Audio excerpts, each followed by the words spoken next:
আসসালামু আলাইকুম। স্বাগতম প্রিয় লিসেনার্স, প্রতি সোমবার অনুষ্ঠিত Afnan the horror world YouTube চ্যানেলের নিয়মিত আয়োজন অমীমাংসিত রহস্যের আজকের এপিসোডে। প্রিয় লিসেনার্স, ফাউন্ডেশন স্যাক্রিফাইস কথাটার সাথে অনেকেই পরিচিত না হলেও এখন যেটা বলবো সেটার সাথে কিন্তু আপনারা অনেকেই পরিচিত। আপনারা বিভিন্ন সময় শুনেছেন কোনো ব্রিজ বা বড় কোনো স্থাপনা করার সময় নাকি মানুষের মাথা লাগে বা মানুষের রক্তের প্রয়োজন হয়। মূলত এই ধরনের ঘটনাগুলোকেই বলা হয় ফাউন্ডেশন স্যাক্রিফাইস। নিশ্চয়ই এখন বুঝতে পেরেছেন যে আজকের অমীমাংসিত রহস্য এপিসোডটা কী নিয়ে হচ্ছে। হ্যাঁ প্রিয় লিসেনার্স, আজকের অমীমাংসিত রহস্য এপিসোডটা আমরা সাজিয়েছি একটি বিশেষ স্থাপনাকে নিয়ে, যেখানে এই ফাউন্ডেশন স্যাক্রিফাইসের ঘটনা ঘটেছে, আর সেটা নিয়েই মূলত এক রহস্যময় ব্যাপার এখনও প্রচলিত রয়েছে। গত অমীমাংসিত রহস্য এপিসোডে আমরা মুন্ডহীন যাজকদেরকে নিয়ে কিছু তথ্য উপাত্ত উপস্থাপন করেছিলাম, যেটা ফিলিপাইনের ছিল। আজকের অমীমাংসিত রহস্য এপিসোডটাও ফিলিপাইনকে ঘিরে, ফিলিপাইনের একটি নাম করা সেতু যার নাম হচ্ছে স্যান্টা মনিকা সেতু। ফিলিপাইনের সবচেয়ে দীর্ঘতম সেতু বলা হয় এই স্যান্টা মনিকা সেতুকে। দুটি দ্বীপকে সংযুক্ত করার ফলে পর্যটকদের কাছে এই সেতুটির গুরুত্ব কিন্তু অনেক বেশি। তবে এই সেতুতে গভীর রাত্রে গাড়ি চালাতে গিয়ে মাঝে মধ্যেই অদ্ভুত অভিজ্ঞতার সম্মুখীন হন বিভিন্ন মানুষ। এখন পর্যন্ত যারাই এই অলৌকিক ঘটনার সম্মুখীন হয়েছেন তাদের ভাষ্য অনুযায়ী এই সেতুতে প্রধানত দুইটি ভৌতিক ঘটনা ঘটে।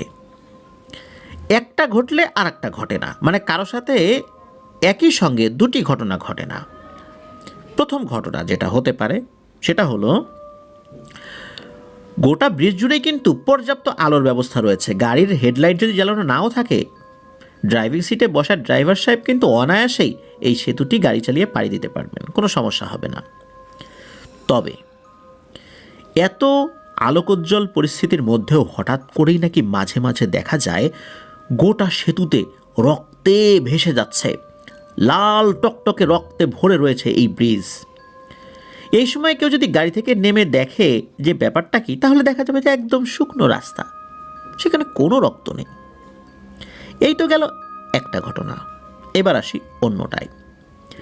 মাঝে মধ্যেই রাস্তার দুপাশে অসংখ্য ছোট ছোট বাচ্চাদের একে অপরের হাত ধরে লাইন দিয়ে দাঁড়িয়ে থাকতে দেখা যায়। এই লাইনের দৈর্ঘ্য ব্রিজের সমানই হয়ে থাকে, মানে ব্রিজ যতটুকু লাইনের দৈর্ঘ্যও ততটুকু। এই বাচ্চাদের চোখে নাকি এক ধরনের বিষণ্ণ দৃষ্টি থাকে, ওরা কিছু বলতে চায়, ওদের মধ্যে অনেক ক্ষোভ, অনেক কষ্ট সেই চেহারার মধ্যে ফুটে ওঠে। অনেক ড্রাইভারই নাকি গাড়ির জানালা দিয়ে মুখ বের করে ওই বাচ্চাদের সাথে কথা বলার চেষ্টা করেছে, কিন্তু ওরা নাকি কোনো উত্তরই দেয় না, আর গাড়ি থেকে নামলে আবার তাদেরকে দেখা যায় না। প্রিয় লিসেনার্স, আসুন এবার জানি এই দুইটি ঘটনার পেছনে আসলে কারণ কি থাকতে পারে। জনশ্রুতি রয়েছে যে ওই সেতুটি নির্মাণের আগে ফিলিপাইন শহরের বহু জায়গা থেকে, এমনকি ফিলিপাইনের বহু গ্রাম থেকে নাকি বাচ্চারা হারিয়ে যাচ্ছিল। এমনকি বড় বড় শহরের রাস্তা থেকেও পথশিশুদের কারা যেন ধরে নিয়ে যাচ্ছিল। মানুষের মতে সেতুটি তৈরি করার সময় ইট আর সিমেন্টের মিশ্রণের সাথে নাকি এই বাচ্চাগুলোকে হত্যা করে তাদের রক্ত মেশানো হয়েছিল। আর এজন্যই এই স্যান্টা মনিকা সেতুটি এক অভিশপ্ত সেতু। কেন এটা করা হয়েছিল? এত বাচ্চাকে কেন হত্যা করা হয়েছিল?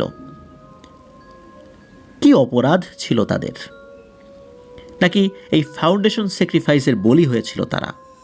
পৃথিবীর বিভিন্ন জায়গায় কিন্তু এটা শোনা যায়। আপনারা যদি ফিলিপাইনে যান, এই স্যান্টা মনিকা সেতু অবশ্যই দেখবেন। আশেপাশের মনোরম সৌন্দর্য উপভোগ করার সাথে এক ভয়ঙ্কর ইতিহাসটাও স্মরণ করবেন। না জানি কত নিরীহ শিশুর রক্তে এই স্যান্টা মনিকা সেতু তৈরি হয়েছে।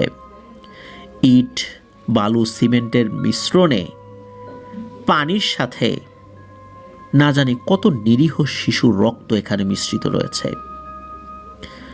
আপনারা দেখবেন সান্টা মনিকা সেতু একবারে এপাশ থেকে ওপাশে চলে গেছে। আসলে কি এখানে এমন কোনো রহস্য রয়েছে যা এই সেতুটাকে দীর্ঘস্থায়িত্ব দিয়েছে? কি সেই রহস্য? কেনই বা এত এত শিশুদের রক্ত প্রয়োজন হলো? এত এত শিশুর বলি কেন প্রয়োজন হলো?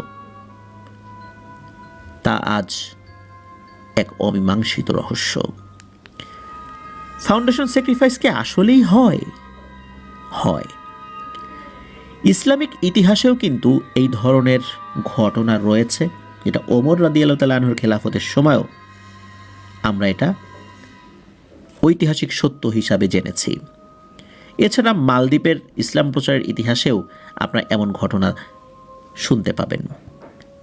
মালদ্বীপে যিনি ইসলাম প্রচার করেছিলেন আবুল বারাকাত রহমতুল্লাহ আলাই, যার কবর এখনও রয়েছে, তার ইতিহাস ঘাটলেও কিন্তু আপনারা প্রায় একই ধরনের একটা ব্যাপার শুনতে পাবেন, যেটা ঐতিহাসিক সত্য।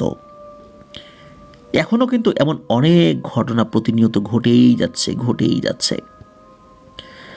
খুব অচিরেই আমি মিরপুরের কালশি এলাকার একটি ভবন নিয়ে ইনশাল্লাহ এপিসোড করব।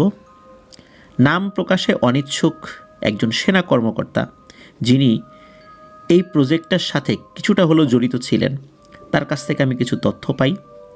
যদিও বা বিল্ডিংয়ের নাম আমি বলতে পারবো না সঙ্গত কারণে, কারণ সেটা ওখানে খুব ব্যাপক পরিচিত একটা জায়গা।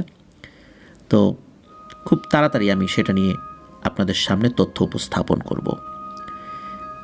ফাউন্ডেশন স্যাক্রিফাইসের বলি আর কত হতে হবে? এই রহস্য কি আমরা জানি না? আমরা জানি যে এখানে কিছু দুষ্টু অশুভ পিশাচ শ্রেণীর জিনেরা এই বলিটা নিয়ে থাকে, কিন্তু এর কি শেষ হবে না? অবশ্যই হবে ইনশাল্লাহ। প্রিয় লিসেনার্স, কিন্তু এই রহস্য কবে শেষ হবে সেটা যেহেতু জানি না, এই জন্য এটা এক অমীমাংসিত রহস্য। সান্টা মনিকা সেতু হাজারো নিরীহ শিশুর বলির একটা স্মৃতি বহন করে। আপনারা যারা যাবেন তারা মনোরম দৃশ্য উপভোগের সাথে সাথে সেই নিরীহ শিশুদের কথাও স্মরণ করবেন। আজকের এপিসোড এ পর্যন্তই রাখছি। সবাই ভালো থাকবেন, সুস্থ থাকবেন।